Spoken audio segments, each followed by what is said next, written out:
bonjour à toutes et à tous. Bienvenue à cette conf qui a changé de nom entre le programme en bas, le programme en ligne et puis le panneau à l'entrée de l'étage. Pour les historiques, en tout cas, ça me permet de faire un clin d'œil à Gérard Hardy qui n'a pas pu être là, non seulement parce qu'il a droit à sa retraite bien méritée en cette année 2022, je pense. Et puis, il avait une contrainte qui n'a pas pu lui permettre d'être là, mais je pense que ça a dû durer une décennie, le fait qu'il anime cette fameuse ce fameux atelier sur l'aménagement numérique du territoire, historiquement. Mais d'un commun accord avec Édouard, on avait décidé cette année de partir un petit peu sur la baseline. Voilà, le défi s'approche, hein, c'est 2025, la fin normalement du déploiement de la fibre optique. Ce défi semble atteignable, on est à 70% de déploiement en France, avec un taux de pénétration de 50%. On va y revenir avec certains intervenants. Et avec Édouard, voilà, on voulait se poser la question de savoir si malgré tout le défi maintenant de qu'est-ce que l'on fait de ces réseaux ne restait pas devant nous, et essayer avec donc quelques intervenants d'aborder cette petite question. Alors, nous avons Constance, qui est là avec nous, de la Mêlée numérique, Constance de Seine. Je suis responsable du pôle transformation numérique et cybersécurité à la Mêlée. Donc une des missions qu'on a à la Mêlée, c'est d'accompagner les TPE et PME d'Occitanie dans leur projet de transition digitale. Normalement, Gemma Moraladel en ligne.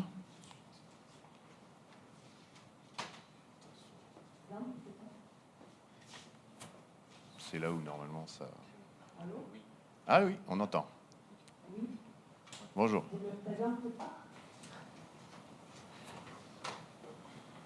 Oui, oui. Ah oui, d'accord. Je suis Gemma Moraladel, adjointe de la direction d'innovation et stratégie.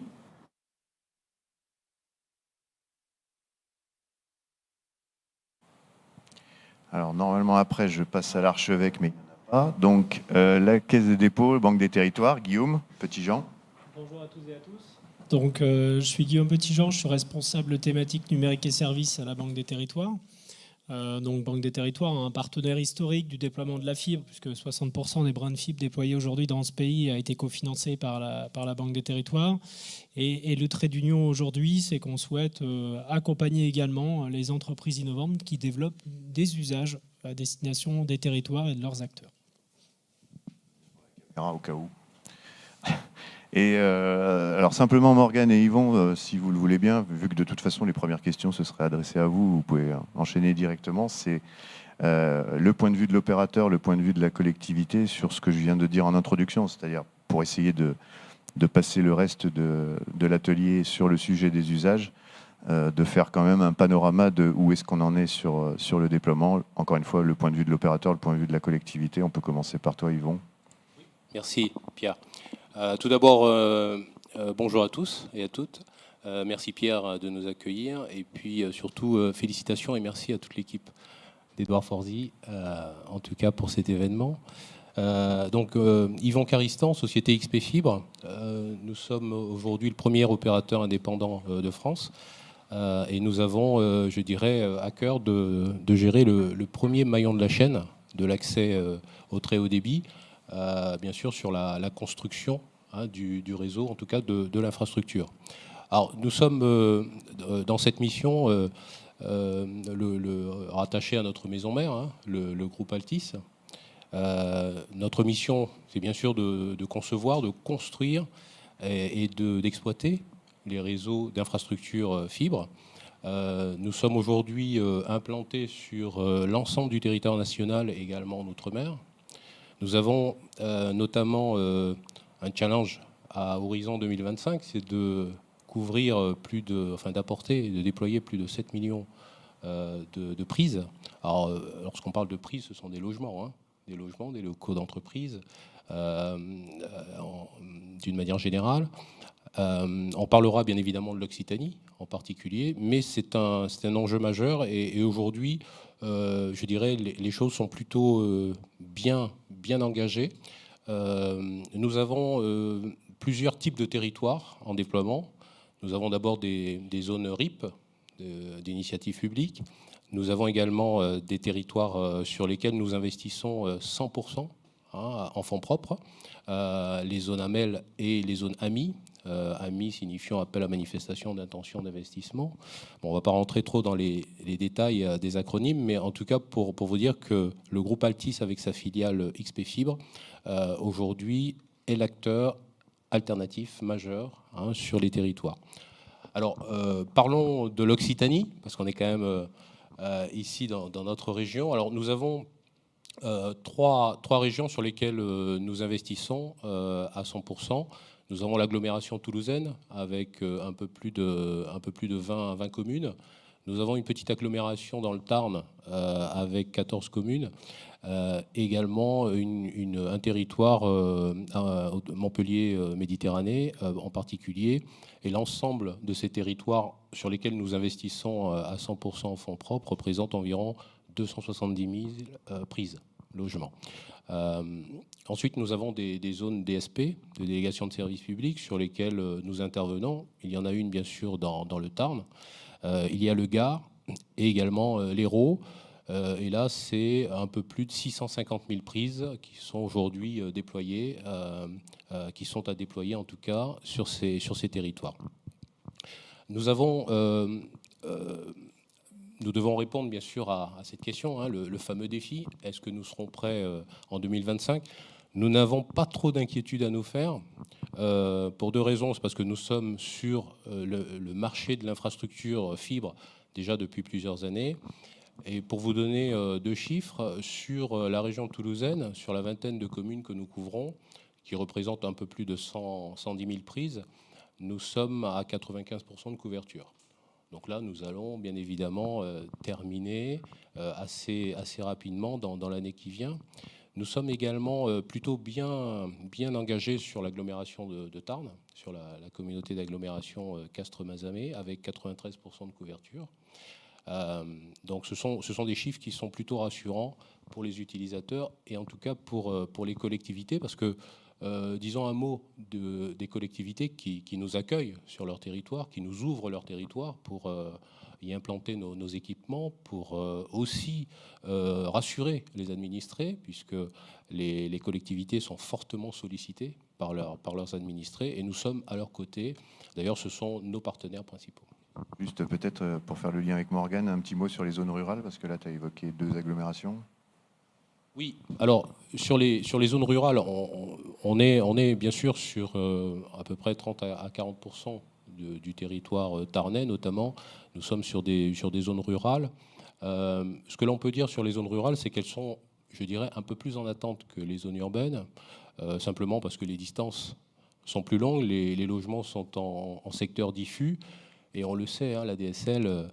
Dès lors qu'il y a de la distance, il y a aussi de la déperdition, ce qui n'est pas le cas pour la fibre. Donc on a forcément, et on le voit à travers les taux de transformation des logements qui sont éligibles, passent immédiatement, appellent très rapidement leur opérateur pour souscrire à une offre box. Donc on a effectivement une transformation très rapidement sur les zones rurales. Morgane, donc l'avis de la collectivité, qui généralement est plus nuancé. Bonjour à tous. Morgane Hervé, donc je remplace mon président qui a dû nous quitter, donc qui était présent tout à l'heure pour la remise d'un prix et qui est parti. J'espère modestement pouvoir combler son propos. Juste vous dire que donc, je suis directeur d'un syndicat mixte. Alors je ne sais pas si le syndicat mixte ça parle beaucoup, mais en gros c'est l'art de résoudre à plusieurs collectivités des problèmes qu'on n'aurait pas pu résoudre individuellement. Donc les collectivités se regroupent et cherchent à mutualiser de l'ingénierie de projet, de l'ingénierie financière pour porter des projets. Et justement, le projet qu'on porte est dans le domaine des télécoms. Alors pourquoi les collectivités interviennent dans le domaine des télécoms ? Juste parce que les forces du marché ont des logiques de rentabilité qui font que en zone rurale, en zone montagne, c'est beaucoup plus compliqué. Le payback sur ces investissements est long. Et donc, il faut alors pas ouvrir le territoire, déjà ouvrir le portefeuille pour que des délégataires viennent nous aider à atteindre l'objectif de couverture et remplir un service public. Alors ce service public, les collectivités se sont battues pour avoir ce droit d'intervenir dans les zones rurales. C'est le fameux article L1425. Mais je ne vais pas écrire une page d'histoire, juste vous dire que dans le cas de la Haute-Garonne, on est parti sur une logique concessive, c'est-à-dire qu'on a confié à une société tierce le soin de concevoir le réseau sous notre regard et notre contrôle. Concevoir, construire, exploiter. Et donc ce projet s'est fait en Haute-Garonne par une société qui s'appelle Altitude, qui a créé une société locale Fibre 31. Et Fibre 31 porte notre délégation de service public. Juste quelques chiffres pour vous remettre à l'esprit ce que ça signifie. Évidemment, nous, on intervient dans les zones non rentables qui n'ont pas été préemptées par les opérateurs, les zones dites AMI ou les zones très denses, qui sont rentables par nature, donc hors métropole, pour le dire simplement. Notre logique concessive nous amène à couvrir 525 communes, à peu près 500 000 habitants, et à investir 31 millions publics 31 millions d'euros dans un projet qui représente un investissement au total d'environ 530 millions d'euros. Voilà, donc l'idée c'était de produire ce projet qui a été initié en 2018, donc c'était après la signature de cette DSP, de construire un réseau d'environ 280 000 prises en 4 ans. Alors, est-ce que le défi est relevé? C'était le thème de l'atelier. A priori, ce ne sera pas une thérapie de groupe, puisque vous avez relevé votre défi, mais a priori, le nôtre sera relevé. À l'instant où on se parle, j'ai fait les relevés de compteur 2 minutes avant l'atelier. On doit 280 000 prises à nos concitoyens en décembre 2022. On est à l'instant où on se parle à 251 000 prises. Déjà construites, 244 000 sont déjà commercialisables, et le réseau vient de commercialiser 112 500 prises. Donc la commercialisation marche bien, la dynamique de construction est pratiquement achevée. Pour autant, notre projet ne s'achève pas. Quand le réseau est construit, c'est pas là où tout s'arrête.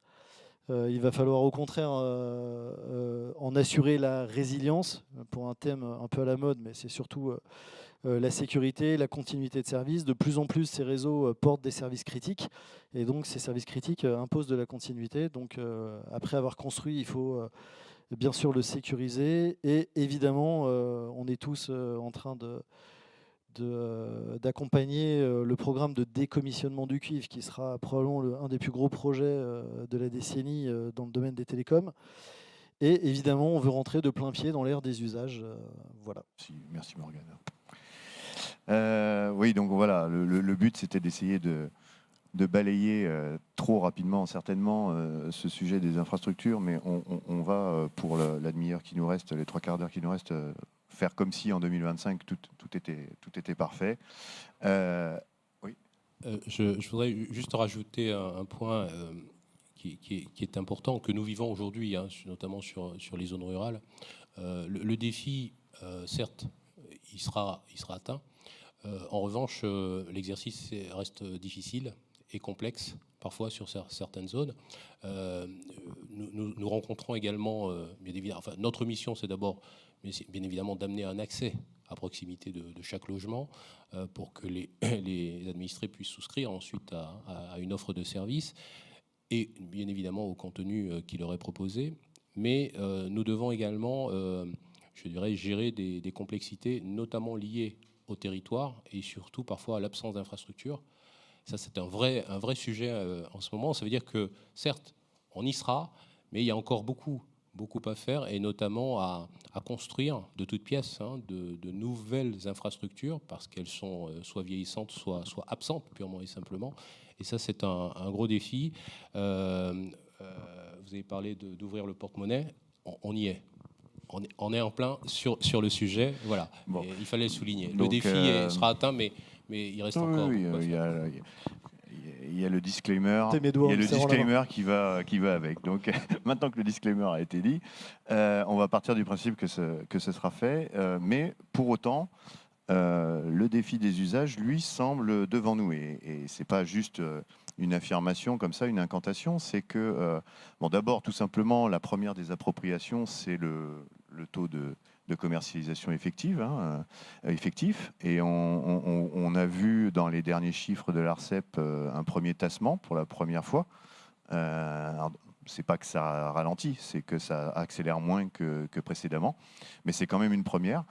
Et puis le 50% de taux de pénétration, de taux d'abonnement, donc, est une moyenne qui cache des disparités, évidemment, d'une zone à une autre, où on peut être à des 10-20%, et puis à d'autres endroits, une ville de geeks à 80%. Donc, on voit bien que la première des appropriations, déjà, n'est pas acquise. Mais après, on doit regarder le sujet des collectivités et des entreprises. On va essayer de faire un par un. Donc, du côté des collectivités, ce qui se passe, c'est qu'on s'aperçoit que dès qu'on parle à des communes, à des EPCI, donc avec ma casquette simplement de consultant de CETIC, j'ai assisté, c'est pas moi qui l'ai faite, mais à une enquête, on va dire, auprès des EPCI des Pyrénées-Atlantiques, département qui m'est cher par ailleurs, mais voilà. Et sincèrement, quand vous arrivez sous forme de sondage sur, là en l'occurrence c'était un syndicat mixte aussi qui réfléchit à enrichir son offre de services auprès de ses membres, de ses adhérents. Quand on va auprès des communes et des EPCI avec simplement la question « mais qu'est-ce que vous verriez, vous, de quoi vous avez besoin, vous ?» La réponse, c'est « je ne sais pas ». Enfin, je caricature, mais c'est pratiquement ça. Et donc, il apparaît, Morgane mentionnait un peu le côté syndicat mixte, c'est répondre à plusieurs, à une question qu'on n'aurait pas pu répondre chacun de son côté. Mais on voit à peu près se dessiner, et notamment en Occitanie, je pense à l'Aude qui me vient en tête, mais je pense qu'il y en a d'autres, l'Ariège de mémoire aussi, l'Aveyron, réfléchissent déjà à des échelles départementales, à des services mutualisés. Ces services, pour autant, ne sont pas, on va dire, dans un très grand nombre. On ne peut pas dire qu'il y ait une grosse imagination. Le groupe de fermé d'utilisateurs, ce fameux réseau privé, ça fait 25 ans que ça existe. On parle de ça, d'essayer de mutualiser des services. Éventuellement un data center centralisé, pareil pour la sécurité, ou le groupement d'achat. Voilà des titres, des gros mots qui ressortent un petit peu comme ligne directrice. Et on ne voit pas forcément beaucoup d'imagination. Donc peut-être... Guillaume, si tu peux juste dire sur les usages, balayer déjà les grands défis devant nous sur les usages des collectivités, je précise bien, et on reviendra sur les entreprises après. Merci Pierre. Alors, pour refaire aussi la genèse de comment la Banque des Territoires appréhende les choses, c'est que, comme je le disais tout à l'heure, on a accompagné le déploiement de la fibre, donc ici avec fibre 31. Mais on s'est posé la question avant même d'atteindre la date fatidique de 2025, c'est pourquoi pas développer dès maintenant les usages et de se dire qu'on a une infrastructure qui maintenant permet de véhiculer énormément de données et de pouvoir les exploiter et aussi en tirer le maximum de valeur ajoutée, en particulier pour répondre aux problématiques des collectivités et à les aider à mener à bien leur politique publique. Donc nous, on a plusieurs niveaux d'intervention. Le premier niveau, c'est celui de l'accompagnement des politiques publiques, parce qu'aux côtés de la Caisse des dépôts, bien sûr, l'État s'est posé des questions sur comment accompagner les territoires dans le développement de leurs usages. Donc typiquement, dans le cadre du mandat, alors autrefois PIA, mais maintenant France 2030, on a des appels à projets, en particulier je pense à celui Territoire intelligent et durable, qui va rendre ses décisions dans quelques jours avec un certain nombre de lauréats, et on l'espère plusieurs en Occitanie, avec des bons dossiers qui finalement vont permettre de faire émerger des démonstrateurs qui allieront à la fois, avec un chef de file collectivité et un consortium d'entreprises privées, des propositions de développement d'usage à destination des collectivités dans leur gestion de tous les jours ou à destination de leurs usagers. Donc, en particulier, les usages qui ressortent, c'était bien sûr celui de la gestion de l'eau, gestion de l'énergie, l'éclairage public est particulièrement concerné, et c'est des sujets d'actualité. Et Et également, cette année, face aux défis climatiques qui sont imposés à nous cet été, certaines collectivités, je peux en citer du côté de l'Aude en particulier, sur le sujet de la sécurisation des forêts, l'identification des risques d'inondation ou des risques d'incendie. Donc tout ça, c'est des champs de nouveaux usages. Et comme tu me disais, les collectivités n'avaient pas forcément au départ identifié ces besoins-là, mais maintenant, ils se font jour face à ces multiples risques qui apparaissent. Ensuite, on a essayé d'acculturer les collectivités dans le cadre de programmes nationaux. Je pense en particulier à Action Cœur de Ville ou Petite Ville de demain, qui sont certes des projets portés par l'État, mais largement accompagnés financièrement par la Banque des Territoires. Et on a accompagné un certain nombre d'études et de démarches en matière de smart city et d'innovation. Je peux en citer une en particulier à Revel sur du mobilier connecté. Donc c'est aussi les usages, c'est aussi l'IoT à destination des collectivités et comment ils peuvent utiliser ces technologies-là pour répondre à de nouveaux enjeux. Et après, indépendamment des programmes portés par l'État, nous, depuis plusieurs années, ça fait 5-6 ans maintenant, qu'on investit dans des startups qui proposent des services à destination des collectivités. Ça peut être à la fois, ce que je disais à l'instant, sur les services publics, mais ça peut être aussi, en particulier dans les territoires ruraux, sur l'e-santé. Donc l'accompagnement vers plus d'accessibilité aux soins, accompagnement du parcours de santé. Je pense en particulier à la start-up Semaya qu'on a accompagnée, donc c'est une société montpelliéraine. De la même façon, on participe à une attractivité plus forte des territoires avec toutes les plateformes. Je pense à la plateforme Alentour qu'on a développée, ou encore hier a été présentée l'initiative de la société montpelliéraine Sportivum, qui propose des hébergements aux sportifs et qui participe à faire gagner en attractivité en fait nos territoires. C'est tous ces champs en fait qui sont ultra vastes des usages que nous on essaye d'accompagner à notre humble niveau. Alors tu faisais allusion, je pense, aussi à une étude récente faite sur septembre, donc je pense qu'on peut le trouver sur le site de la Banque des Territoires, sur l'Observatoire. Il y a eu une espèce de classement du best-of des usages sur le fameux territoire intelligent et durable. Donc je vous donne simplement le top classement. C'est éclairage public, en effet, eau et assainissement, bâtiments publics connectés, qualité de l'air. Voilà. Et puis un peu derrière, suivi des espaces verts, suivi du niveau des eaux et mesure des flux de mobilité. Voilà. Mais ça donne un peu une idée du classement aujourd'hui en France, dans un classement très récent et d'un sondage auprès des collectivités françaises, étude qui est encore une fois disponible sur le site de la Banque des Territoires, sur aujourd'hui c'est quoi les grands usages qui se dessinent. Peut-être Morgane, donc toi il y a certainement un retour auprès notamment des EPCI membres du syndicat mixte, et puis des communes qui, je crois, ont dû participer à un appel à projet. Oui, tu évoques, j'imagine, l'appel à projet Fonds Usage. Alors celui-ci a accompagné effectivement des projets un peu tournés vers l'innovation, mais à l'origine, il faut remettre ça dans le contexte où cet appel à projet avait été lancé juste avant le premier confinement.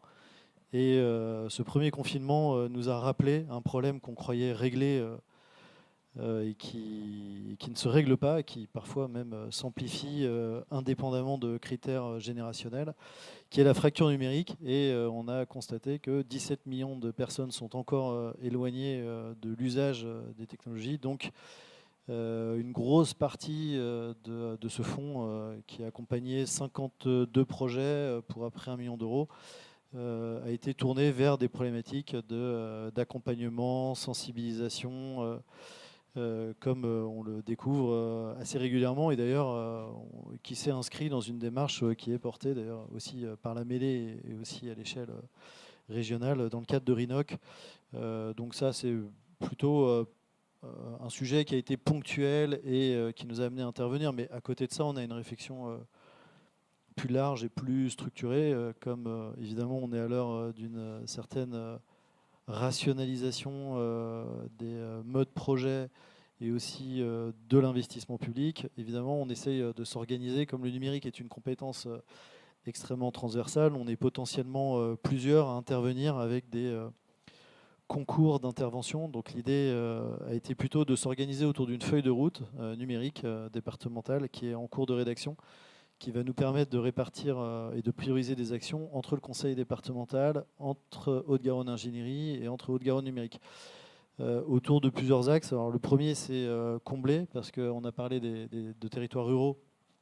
Tous ne disposent pas de compétences et de ressources.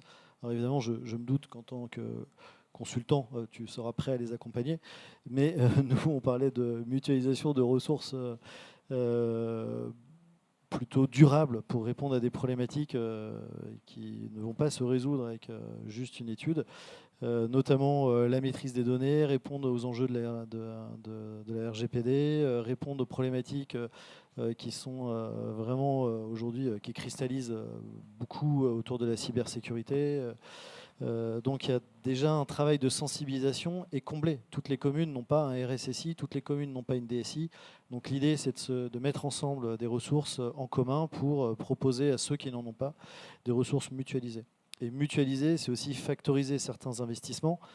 À travers le réseau, on a les tuyaux qui vont permettre de connecter évidemment des ressources humaines, mais aussi des sites. Et donc l'idée, c'est de pouvoir, à travers le réseau, concevoir de manière centralisée des services d'hébergement, des services de téléphonie sur IP, des services de sécurisation pour les petites collectivités, des investissements qu'unitairement, elles ne peuvent pas réaliser, mais que par la force du collectif, on peut réaliser. Et de ce point de vue-là, le syndicat mixte est quand même une arme de construction massive pour aider les collectivités à accéder à ces services. Voilà. Et donc, évidemment, à côté de ça, l'idée de cette feuille de route, c'est aussi de rechercher des synergies, parce que on est plusieurs acteurs à travailler sur les réseaux, plusieurs acteurs à faire des travaux, plusieurs acteurs à avoir des manipulations de données géomatiques, plusieurs acteurs à intervenir sur l'entretien des routes, sur les lagages, etc. Donc l'idée est d'arriver progressivement à se structurer pour chercher des synergies. On parlait de l'eau, il y a des gros problématiques, enfin, il y a des problématiques d'efficacité, de sobriété.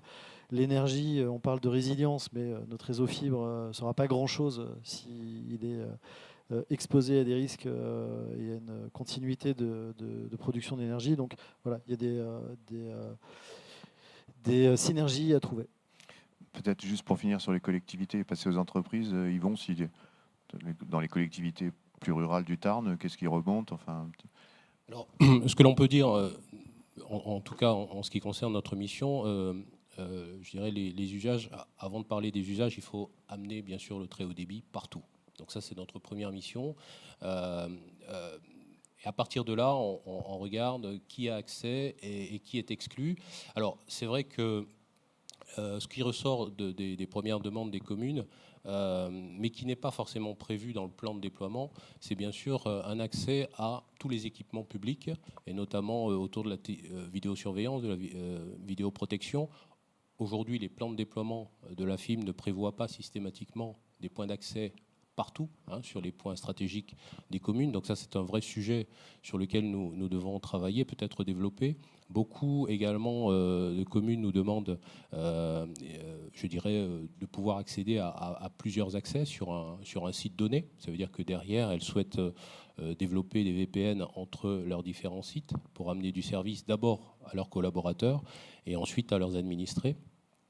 Mais je dirais que voilà ce qui remonte, en tout cas de la part des communes.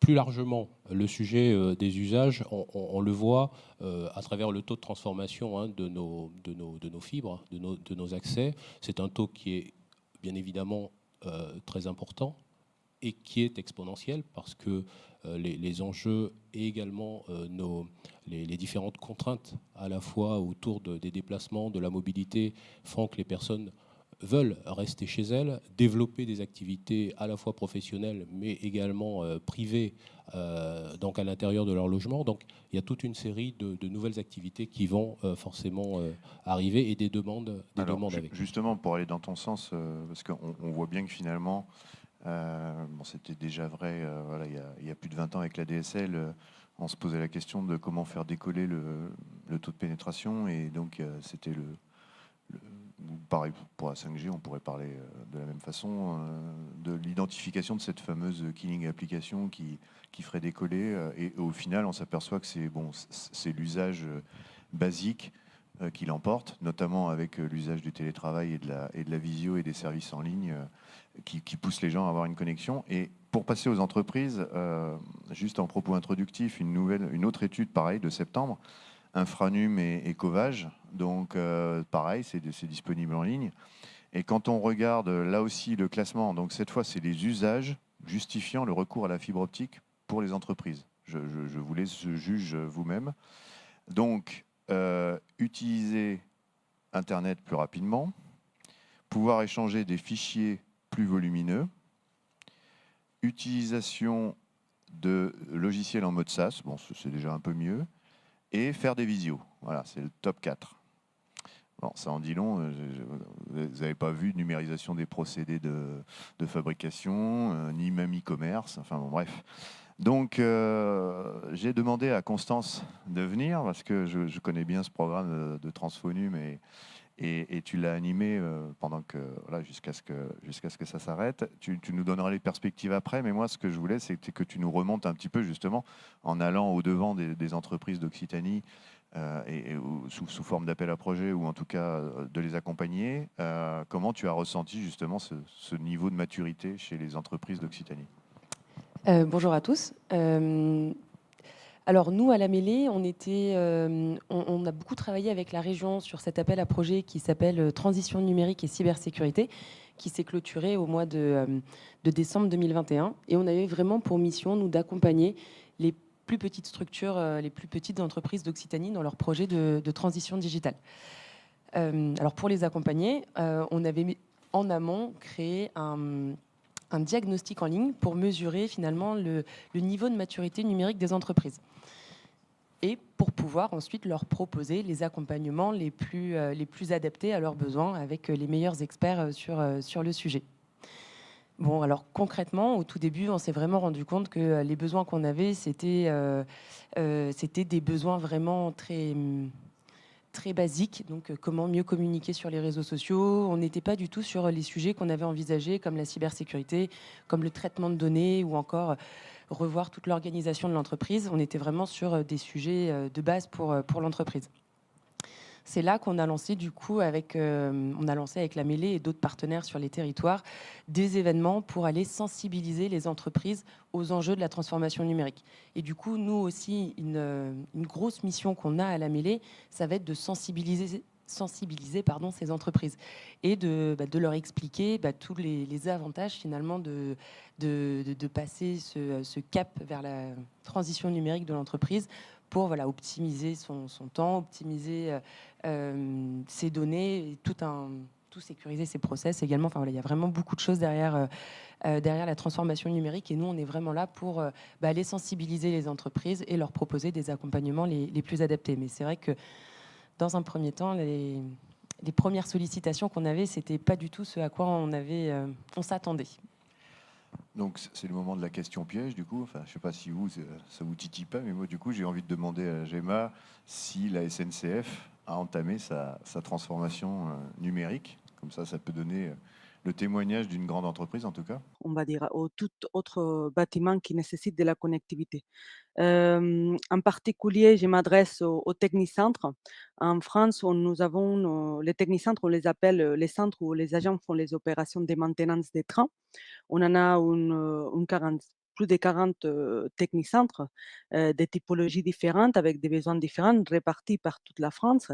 Et aujourd'hui, dans ces technicentres, ce qui est d'actualité, c'est d'avoir soit les réseaux publics d'opérateurs 4G, soit quand il s'agit d'un bâtiment fermé, nous déployons aussi la Wi-Fi. Donc nous avons ces deux offres-là.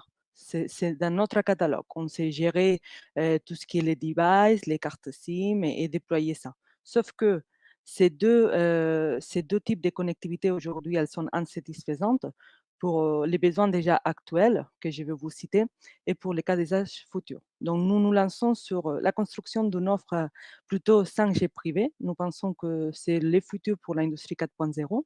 Aujourd'hui, bien sûr, elle est pas réelle, c'est pas une chose réaliste.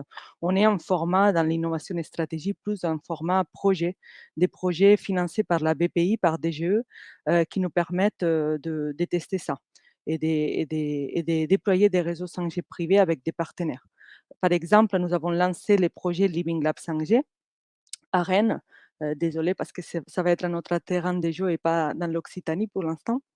Mais dans ces 2 technicentres, les agents sont comment dire? Équipés de tablettes. Avec leurs tablettes, ils font tout simplement l'utilisation, comme on disait, d'internet pour aller au système d'information SNCF, l'utilisation des applications et tout ce qui est fichiers, échange des fichiers.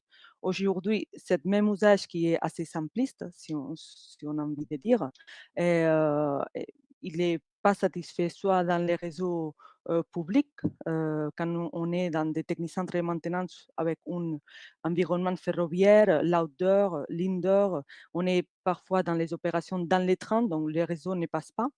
Et ensuite, quand on est dans des bâtiments plutôt qu'on appelle technicentres industriels, où on a la Wi-Fi, les nombres de bornes, elle peut être très élevé.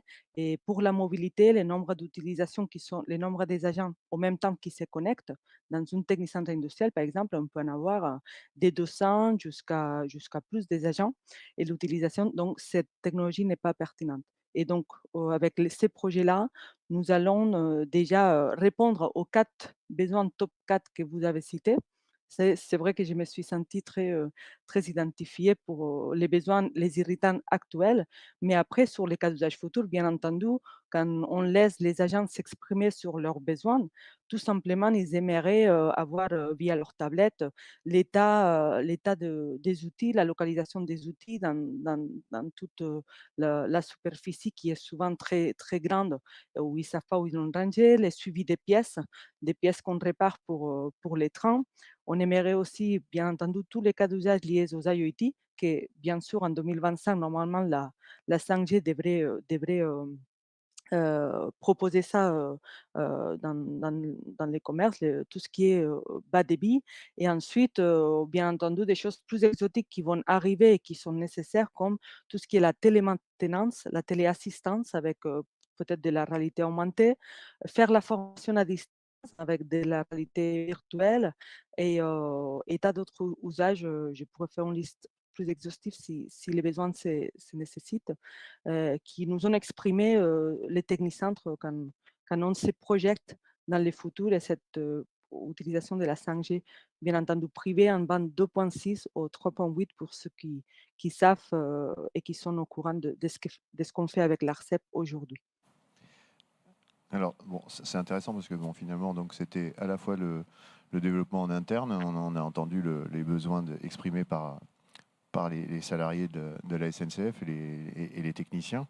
Et en même temps, ça ouvre sur ce fameux sujet de la 5G qui nous permet un peu de nous apercevoir qu'en effet, sur ces usages, il va être très compliqué de faire une différence entre la fibre optique et la 5G et donc le téléphone portable.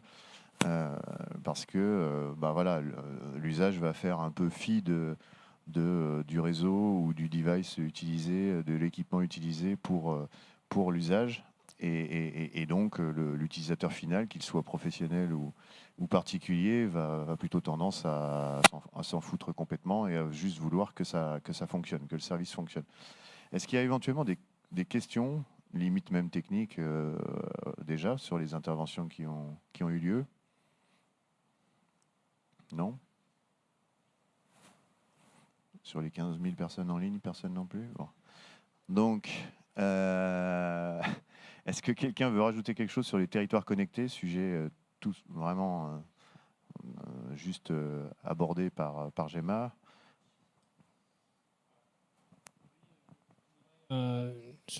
Alors, c'est à notre petit niveau. Hein. C'est vrai que le sujet 5G, de notre approche d'investisseurs dans les infrastructures numériques, on s'est dit qu'il fallait de toute façon le creuser. Bon, pour ce qui est le déploiement de la 5G, pour le particulier grand public, les opérateurs feront très bien le travail.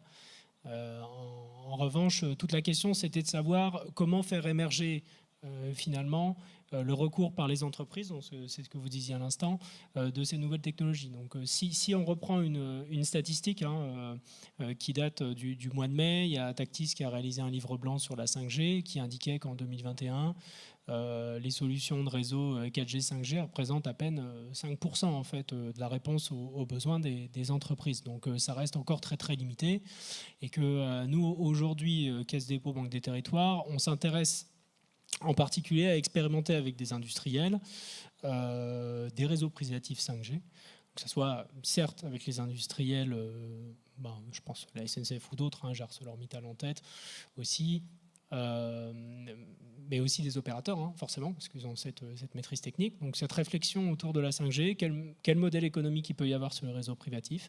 Est-ce que les RIP qu'on a connus pour le déploiement du THD, c'est des modèles économiques, des modèles juridico-financiers d'ailleurs, qui pourraient voir le jour sur cette technologie-là. Donc ça reste encore à creuser.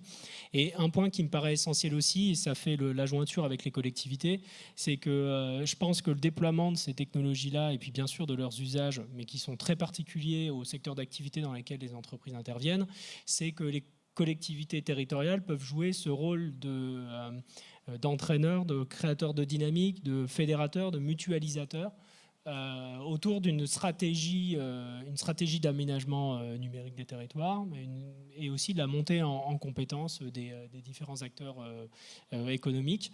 Et deuxième point, c'est aussi les grands industriels qui aujourd'hui veulent déployer des boucles 5G privatives peuvent aussi démontrer l'intérêt dans l'écosystème territorial juste qui gravite autour d'eux, généralement de plus petites entreprises, l'intérêt de mutualiser aussi ces réseaux, de mutualiser leurs solutions qu'ils ont déjà déployées. Donc ça, c'est comme ça que nous, on accompagne ce développement qui, à mon sens, est relativement embryonnaire encore. Morgane ou Yvon, vous voulez?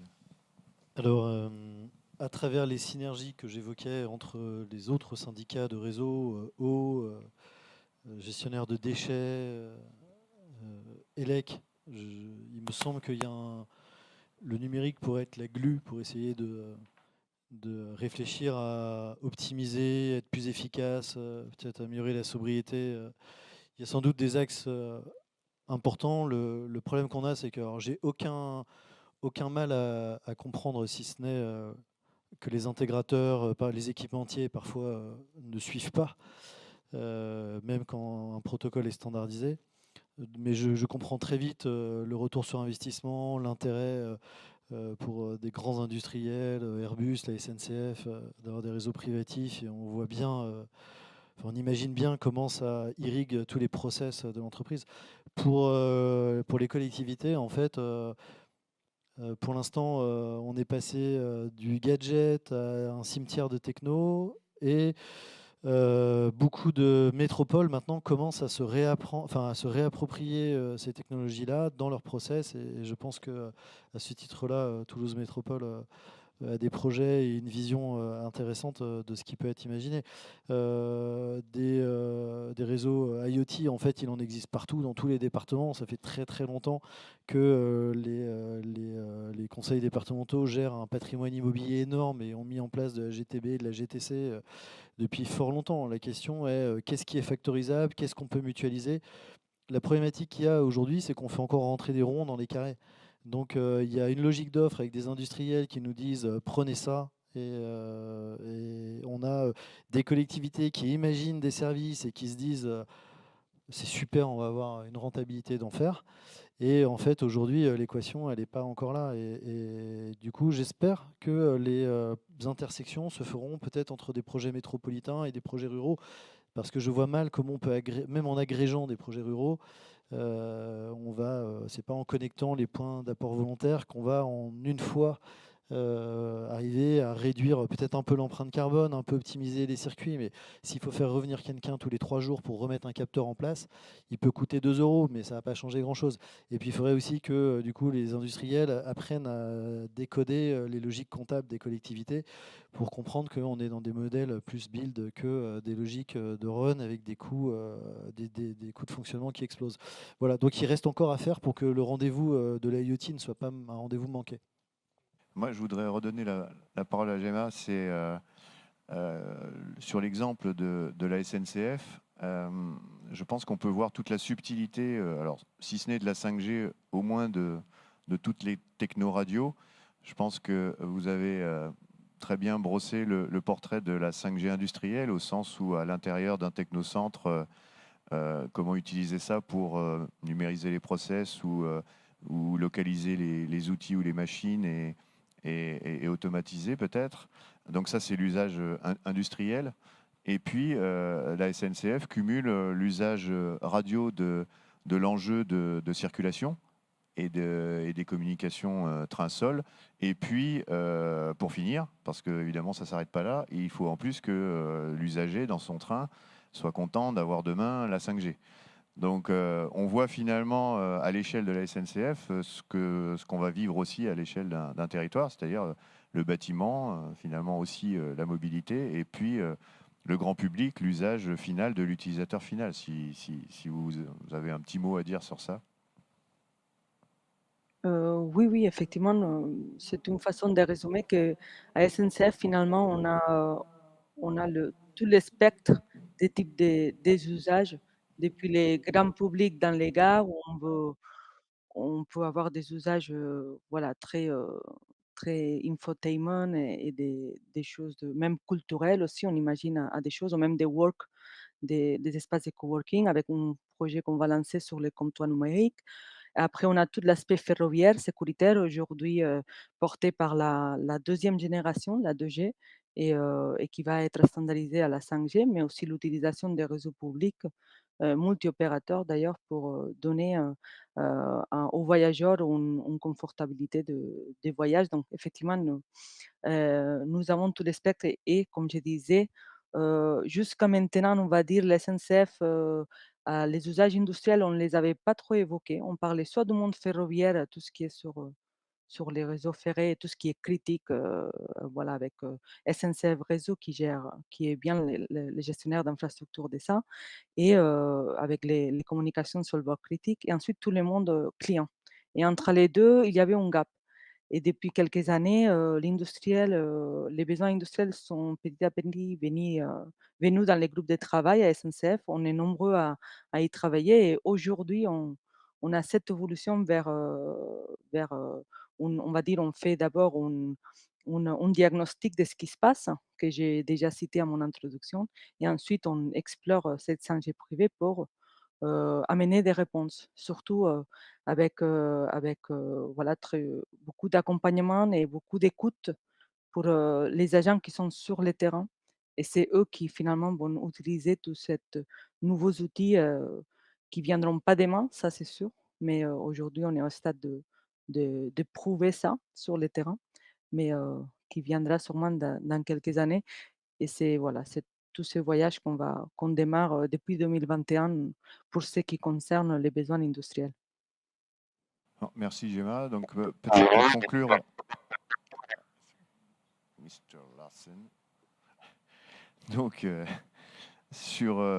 pour conclure ici sur la table ronde avec les personnes présentes, revenir, Constance, sur le constat de tout à l'heure, un petit peu voilà, amer de la simplicité des besoins exprimés sur le terrain. Et finalement, on commence un peu le tour de table comme ça sur qu'est-ce qu'on peut faire pour s'améliorer. Lundi, on était, je crois, un certain nombre au lancement et Marc Stulzmann a évoqué le contrat de filière. C'est peut-être une des solutions, donc voilà, si tu peux. Le contrat de filière numérique, c'est proposé du coup, c'est un gros travail qui est proposé par de nombreux partenaires et par tout l'écosystème d'Occitanie.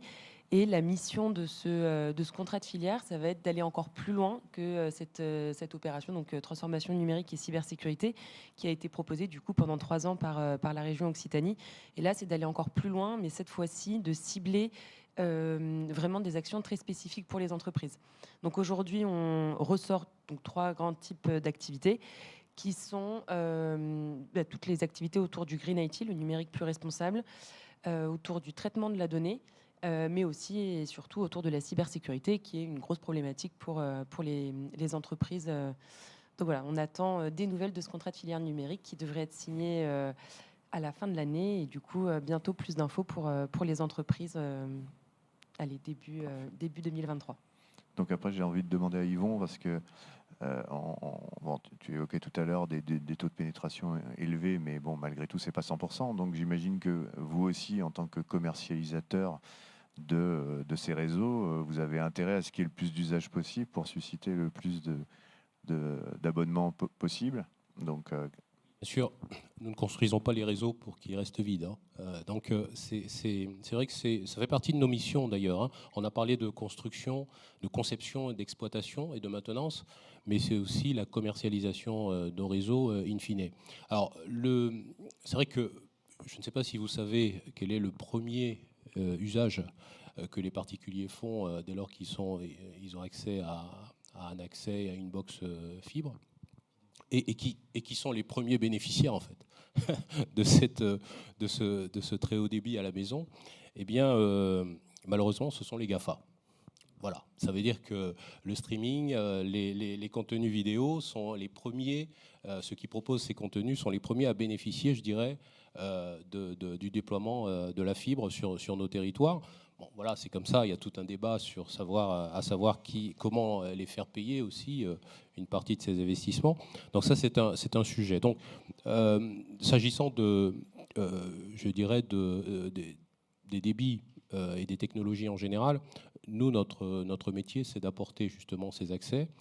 Et à terme, le maillage à la fois des réseaux filaires, mais aussi des réseaux 5G, et tu le disais Pierre tout à l'heure, finalement, au bout d'un certain moment, on fera plus attention à quel réseau on est connecté. L'important, c'est que quel que soit l'endroit où on se situe sur la cité, sur nos déplacements, pourvu qu'il y ait la possibilité de se connecter. Donc c'est ça l'enjeu au-delà de 2025. Et pour terminer, je dirais que nous sommes fiers aujourd'hui en tout cas de développer ce maillon, parce qu'il est non seulement stratégiquement au cœur des enjeux économiques, mais il devient de plus en plus l'enjeu prioritaire, notamment autour de la mobilité, autour de la sobriété, autour de l'économie en général, parce que quand on a des réseaux à proximité, on peut travailler, je dirais, on peut rester sur à la fois son lieu de travail ou à proximité pour avoir de la performance au travail, notamment sur le plan des outils.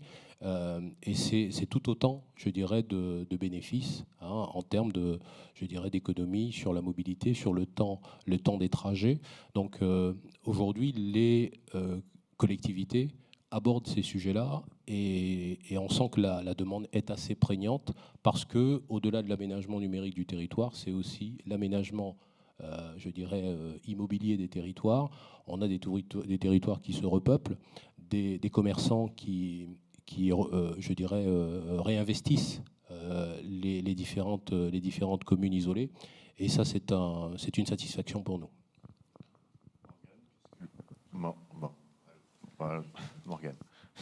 Morgane, qu'est-ce que le syndicat mixte a prévu pour susciter des nouveaux usages sur le réseau départemental ? J'en ai évoqué tout à l'heure quelques-uns. En premier lieu, nous, on est une sorte de GIE pour nos membres. Donc, le premier usage, c'est de faire en sorte que ce réseau devienne un réseau pour les usages mutualisés des collectivités. Mais après, ce réseau-là, il subit une pression extérieure qui nous échappe. Le développement de la télémédecine, le développement du télétravail font que ce réseau-là devient un réseau d'initiatives publiques et se transforme en un vrai réseau de services publics. Et du coup, c'est pour ça que je faisais le lien avec ce sujet de la résilience. Ce qui est certain, c'est que la révolution numérique est en marche. Et après, nous, collectivités, on a un rôle dans nos investissements et dans le design de nos projets pour faire en sorte qu'ils soient plutôt centrés sur l'humain, plutôt sobre et inclusif, parce que le numérique comporte beaucoup de dilemmes. On change les rapports espace-temps et on rend les services accessibles. Et j'évoquais quand même 17 millions de personnes qui sont potentiellement écartées de l'usage de ces services. Donc, si on veut marcher sur deux jambes, il faut accompagner les publics qu'on écarte potentiellement de nos propres politiques publiques. Et évidemment, il faut qu'ils soient égalitaires, paritaires. Mais bon, j'enfonce des portes ouvertes et des lieux communs. Tout le monde rêve de ce numérique-là, évidemment. Et pour finir, le banquier, bien sûr, les sous. Non, appel à projet, investissement dans des startups, il y a des leviers, j'imagine, du côté de la Banque des Territoires. Oui, comme je disais, et puis de toute façon, tous les interlocuteurs aujourd'hui l'ont dit, en fait, on n'est pas du tout démunis, vraisemblablement, face au développement de ces nouveaux usages. Nous, le choix qu'on a fait, c'est effectivement, soit on accompagne les collectivités, alors ça sera principalement soit des appels à projets, soit des accompagnements en ingénierie, pour initier finalement des stratégies et espérer que des plans d'action soient mis en œuvre. On se rend compte qu'il y a beaucoup de territoires qui s'en emparent. Alors les territoires métropolitains, on l'a déjà dit, mais surtout les territoires ruraux. Et je pense que ça, c'est surtout porteur de bonnes nouvelles et que tous les territoires ne seront pas abandonnés par rapport au numérique et veulent s'emparer de ces sujets-là pour créer un écosystème qui ne soit pas que centré sur la collectivité, mais puisse aussi attirer des partenaires privés, parce que je pense que ça, c'est indispensable pour faire vivre un écosystème. Ensuite, nous, Banque des Territoires, le choix qu'on a fait d'aller investir dans des startups innovantes qui proposent des nouveaux services à destination des territoires, c'est accompagner le développement de ces initiatives privées, services qui peuvent bien sûr demain être vendus aux collectivités pour rendre leur territoire plus connecté, évidemment, plus attractif et aussi plus inclusif, parce que c'est vrai que l'inclusion numérique, c'est un sujet du quotidien. Donc, encore merci à Gemma en ligne. Et puis, si vous avez des questions ou toujours pas, c'est selon. Une question. Comme c'est en ligne, il faut enregistrer. Merci. Oui, bonjour. Vous parliez tout à l'heure du retard qui pouvait être pris dans le cadre du déploiement du très haut débit sur les zones rurales notamment. À quel point la 5G peut constituer une alternative à amener justement le très haut débit sur ces territoires-là? Parler de 5G et de territoires ruraux, je dirais c'est un peu antinomique, parce qu'aujourd'hui, la concentration des déploiements 5G sont, bien sûr, pour des raisons, c'est un modèle et un calcul qui est fait ainsi, c'est d'abord couvrir le plus grand nombre. Voilà, donc ça c'est la première chose. Ensuite, l'alternative, c'est bien sûr d'amener la 5G le plus rapidement possible. En tout cas, la priorité secondaire, c'est d'amener la 5G sur l'ensemble des territoires.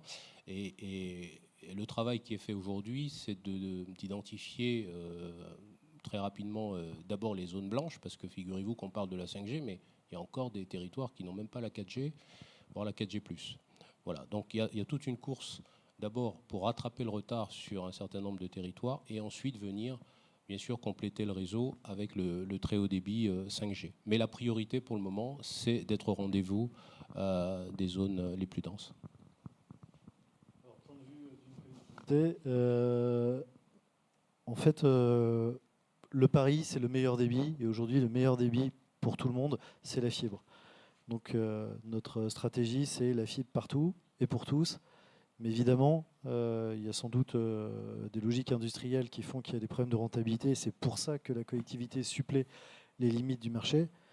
Pour autant, nous, à la 5G, il ne faut pas que ce soit un alibi des endroits où on ne mettrait pas la fibre. En revanche, on croit plus à la complémentarité des technologies. De ce point de vue-là, on ne peut pas dire que le massif pyrénéen soit le lieu au monde le plus couvert pour la 5G. Et d'ailleurs, la couverture mobile actuelle s'appauvrit et va s'appauvrir encore plus dans le contexte de la fermeture de la 2G et de la 3G. Donc on est